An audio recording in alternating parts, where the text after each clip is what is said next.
Hi hello everyone. So today topic వచ్చేసి interlink KYC 3 steps. So నాదైతే complete అయింది.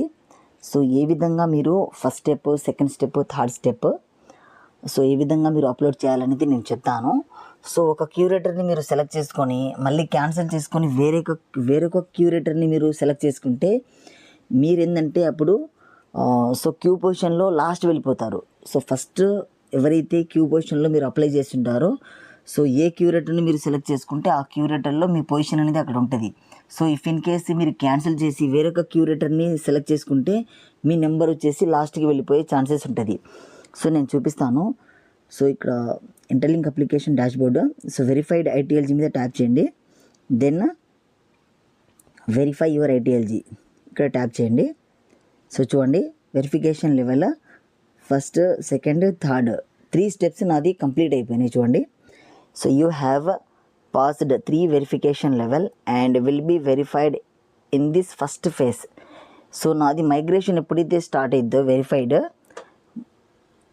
So migration ఎప్పుడైతే start అవుద్దో నాది ఫస్ట్ మైగ్రేషన్లోకి ఆటోమేటిక్గా వెళ్ళిపోద్ది. ఎందుకంటే నాది కేవైసీ 3 స్టెప్స్ కంప్లీట్ అయింది కాబట్టి. సో చూడండి ఇక్కడ, చూడండి ఫస్ట్ స్టెప్ కంప్లీట్ నాది, second step pass, third step pass.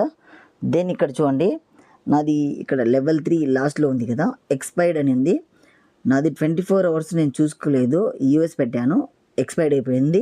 మళ్ళీ వచ్చేసి నేను డాక్యుమెంట్ అనేది సో అది సరిగా బ్లర్ ఉండడం వల్ల నాది ఫెయిల్డ్ అయిపోయింది. మళ్ళీ సో ఇండియన్ సెలెక్ట్ చేసుకున్నాను నేను క్యూరేటర్ ఫస్ట్ స్టెప్. సో చూడండి ఇక్కడ ఇండియా సెలెక్ట్ చేసుకున్నా, డ్రైవింగ్ లైసెన్స్ పెట్టుకున్నా. సో ఇదైతే కంప్లీట్ అయింది నాది first step. Then second step clear అయింది. ఇక్కడ చూడండి, ఒక హ్యాండ్లో వచ్చేసి ఇంటర్లింక్, దెన్ ఇంకొక హ్యాండ్లో వచ్చేసి మీ ఇంటర్లింక్ కార్డ్, రైట్ హ్యాండ్లో వచ్చేసి మీ ఐడి ప్రూఫ్, లెఫ్ట్ హ్యాండ్లో వచ్చేసి సో ఏ రోజు అయితే మీరు అప్లోడ్ చేస్తారో ఆ రోజు ఇంటర్లింక్ అనేది ఒక వైట్ పేపర్లో మీరు నోట్ డౌన్ చేసుకొని ఆ రోజు డేట్, సో ఆ రోజు అప్డేట్ చేయాలి. Second step clear. Then third step వచ్చేసి నేను క్యూరేటర్ యూఎస్ సెలెక్ట్ చేసుకున్నా.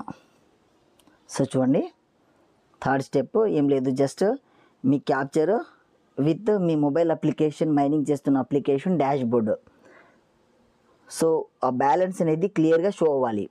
సో ఇది క్లియర్, నాది 3 వెరిఫికేషన్ లెవెల్ పాస్ అయింది. దెన్ మే 1 ఒక అప్డేట్ వచ్చింది, అప్లికేషన్ అప్గ్రేడ్ అయింది. సో అప్గ్రేడ్ అయిన అప్లికేషన్లో నేను ఇక్కడ చూశాను మైగ్రేట్ యువర్ ఐటీఎల్జీ ఉంది కదా, ఇక్కడ ట్యాప్ చేసి చూస్తే నాకు ఇక్కడ మైగ్రేషన్ కంప్లీటెడ్ అని ఉంది.